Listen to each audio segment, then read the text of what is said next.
Friends అందరికి నమస్కారం అండి. మన ఛానల్ నుండి విద్యా విజ్ఞానంతో పాటుగా ఎన్నో మంచి విషయాలు డైలీ అప్లోడ్ చేస్తూ ఉన్నాం.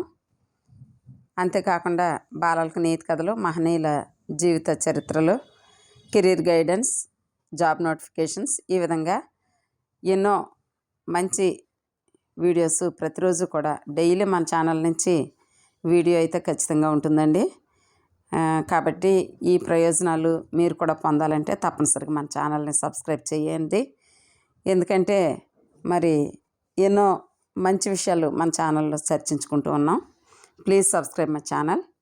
ఇంకా ఈరోజు విశేషం ఏంటంటే, ఇక్కడ కనిపిస్తున్నటువంటి ఒక నల్ల చిరుత ఒడిస్సాలోని నయాగఢ్ జిల్లాలో అరుదైన ఒక నల్ల చిరుతగా అటవీ అధికారులు గుర్తించారు.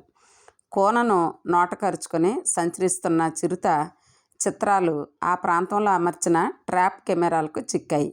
అటవీ సంరక్షణ ప్రిన్సిపల్ చీఫ్ వన్యప్రాణులు చీఫ్ ప్రేమ్ కుమార్ దీనికి సంబంధించిన చిత్రాలు, వీడియోను శుక్రవారం సామాజిక మాధ్యమం ఎక్స్లో పోస్ట్ చేశారు. రాష్ట్రంలో ప్రస్తుతానికి 3 అటవీ డివిజన్ల పరిధిలో ఈ తరహా వన్యప్రాణులు ఉన్నట్లు అధికారులు తెలిపారు. మెలనిజం అనే జన్యుపరమైన కారణాల వల్ల జంతువులు నల్లగా ఉంటాయని వారు వివరిస్తున్నారు.